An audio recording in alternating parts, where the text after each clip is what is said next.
अखंड हिंदुस्थानचा आराध्य दैवत राजे छत्रपती शिवाजी महाराज यांच्या जन्माने पुनीत झालेल्या शिवजन्मभूमी शिवनेरी किल्ल्याच्या पायथ्याशी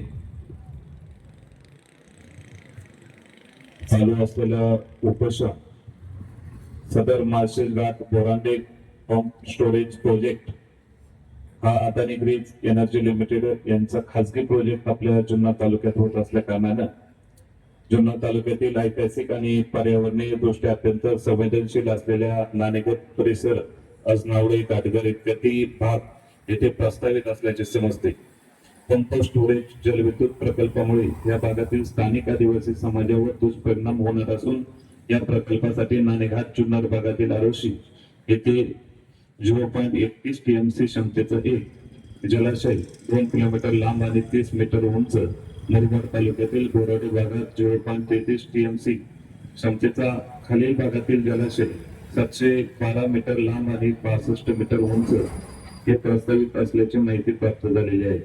सदर प्रकल्प झाल्यास वरील बाजूचे धरण, खालील बाजूचे धरण, महाकाय pipeline, pressure shaft, surface power house, tunnel, बंदिस्त पाईपलाईन द्वारे पाणी वाहून नेण्यासाठी संबंधित साईटवर जाण्यासाठी रस्ते बांधणे अशा प्रकारचे प्रकल्प सुरुवातीपासून शेवटपर्यंत अंदाजे 5 ते 6 किलोमीटर जाणे येण्याचे मार्ग सोडून परिसर सरळ रेषेत बाधित होईल असे दिसते.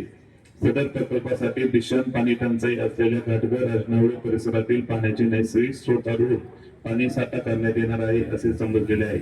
अगोदरच पाणी टंचाई त्यात 105.77 हेक्टर जमीन खासगी आणि 7.49 हेक्टर वन विभाग अधिग्रहित झाल्यामुळे पेसा कायद्याचे संरक्षण लाभलेल्या आदिवासी बांधवांवर भविष्यात बिकट समस्या उद्भवू शकते.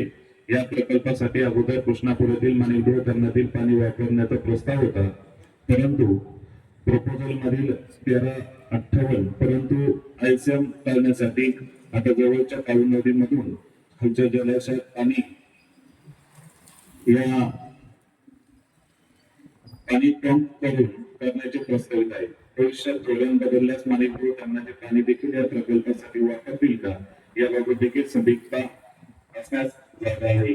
प्रचंड जैवविविधतेचे नटलेला सह्याद्री खोऱ्यातील माळशेज घाट, नाणेघाट हे डोंगररांग, पश्चिमेला संजय गांधी राष्ट्रीय उद्यान, दक्षिणेला भीमाशंकर अभयारण्य, उत्तरेला हरिश्चंद्रगड, कळसुबाई, पश्चिम घाट परिसर, या पूर्वेला बिबट प्रवण क्षेत्र असलेला उर्वरित जुन्नर तालुका अशा प्रकारे एकमेकाला जोडलेला बायोडायव्हर्सिटी कॉरिडॉर आहे. अशा प्रकारे प्रकल्प उभा करून एकमेकाला जोडणाऱ्या बायोडायव्हर्सिटी कॉरिडॉर गट बाधित केल्यास या सर्व परिसरातील वन्यजीवांना मानवी हस्तक्षेपामुळे एकमेकांशी संपर्क तुटेल आणि जैवविविधतेचे संतुलन बिघडू शकते. विकास ही निरंतर चालणारी प्रक्रिया आहे. मानवाच्या उत्पत्तीपासून आतापर्यंतचा काळ पाहिला तर मनुष्य जातीचा उत्क्रांतीचा परमर्श कालावधी असलेले शतक म्हणून या शतकाकडे पाहिले जाईल.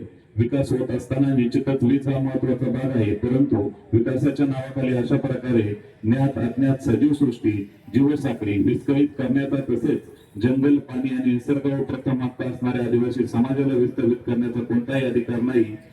भले तो कोणीही असो. आपण पर्यावरणीय दृष्ट्या एका अत्यंत महत्वाच्या आणि आपल्या आदिवासी बांधवांच्या अस्तित्वाच्या विषयामध्ये संघर्ष करतात, हे महत्वाचे. उपोषण आणि आंदोलन हा कायद्याने आपल्याला दिलेला अधिकार आहे. योग्य ठिकाणी योग्य वेळी त्याचा वापर करणे ही आपल्यासारख्या समाजाप्रती जबाबदार व्यक्तींची जबाबदारी आहे. ती आपण सुरळीतपणे पार पडत आहात.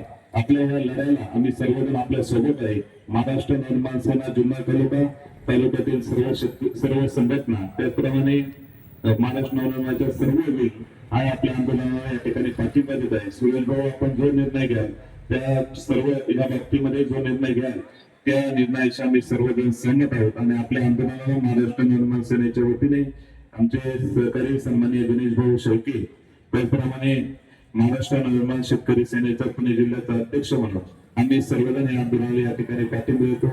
गणेश भाऊ शेळके आपल्या पुणे जिल्ह्याचे रस्ता स्थापना विभागाचे पुणे जिल्ह्याचे उपाध्यक्ष आहेत. आमच्या सर्वांच्या वतीने आजच्या या आंदोलनाला या ठिकाणी पाठिंबा देतो. सर्वप्रथम पेसा कायद्याला डावलून आदिवासी बांधवांवर लादल्या गेलेल्या जनसुनावणीला विरोध आणि जाहीर निषेध आज आम्ही या ठिकाणी या पत्राच्या द्वारे करत आहोत. जय महाराष्ट्र.